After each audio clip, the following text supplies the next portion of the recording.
বিসমিল্লাহির রহমানির রহিম। আসসালামু আলাইকুম সবাইকে। আশা করছি যে যেখানে আছেন সুস্থ আছেন, ভালো আছেন। নতুন রেসিপিতে সবাইকে স্বাগতম। আমরা ফুলকপি সবাই খাই, কিন্তু ফুলকপির ডাঁটাগুলো অনেকেই ফেলে দেয়, কিন্তু আমি ফেলে দেই না। আমার ফুলকপির ডাঁটাগুলো আমার খেতে অনেক বেশি ভালো লাগে, আমি এটা কখনোই ফেলি না। তো আজকে এই ফুলকপির ডাঁটাগুলো আমি ভর্তা বানাবো, তো আশা করছি সবার পছন্দ হবে। তো প্রথমে যেটা করব, ফুলকপি থেকে ডাঁটাগুলো আলাদা করে নেব। সবগুলো ডাঁটা আমি আলাদা করে নেব। তো সব ডাঁটাগুলো আলাদা করে নিয়েছি। এটা অনেক ভালোভাবে এখন কেটে নেব, কুচি কুচি করে কেটে নেব ছোট করে, যাতে এটা ভাজতে খুব একটা সময় না নেয়। সবগুলো ডাঁটা আমি ছুরি দিয়ে এভাবে করে কাট করে নেব। চুলোয় প্যান বসিয়ে দিয়েছি, আমার ডাঁটাগুলো সব কাটা হয়ে গেছে। ওটা আমি ধুয়ে পানি ঝরাতে দিয়েছি। চুলোয় রান্নার তেল দিয়ে দিলাম। আমি সাদা তেলটা ইউজ করেছি, আপনারা চাইলে এখানে সরিষার তেলও ইউজ করতে পারেন।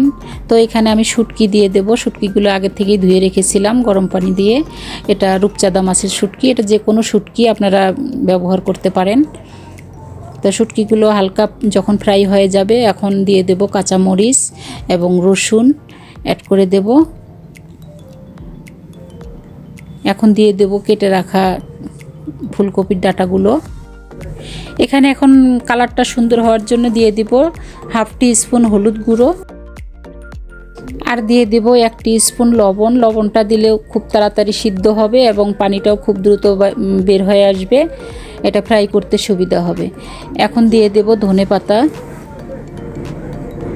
ধনেপাতাটা অ্যাড করে দিয়ে এটা আমি ঢেকে দেব। চুলোর ফ্লেমটাকে মিডিয়াম টু লো ফ্লেমে করে দেব, দিয়ে ঢেকে দেব। তো প্রায় ফ্রাই করা হয়ে গেছে। এখন আর 1 মিনিটের মতো ফ্রাই করলে এটা পুরো পানিটা শুকিয়ে যাবে এবং অনেক সফটভাবে ফ্রাই হয়ে যাবে এটা। আমি ফ্রাই করতে করতে আপনারা এখনও যারা আমার চ্যানেলটিকে সাবস্ক্রাইব করেননি, তারা আমার চ্যানেলটিকে সাবস্ক্রাইব করে পাশের বেল বাটন ক্লিক করবেন। নতুন নতুন ভিডিও পৌঁছে যাবে আপনার কাছে।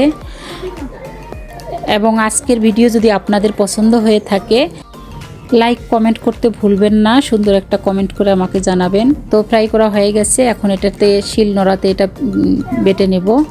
এটা আপনারা চাইলে মিক্সিতেও করতে পারেন, কিন্তু আমার শিল নোড়াতেই ভালো লাগে, আমি শিল নোড়াতে করে নিচ্ছি। যেহেতু শুটকি আছে, অনেক ভালোভাবে বাটতে হবে।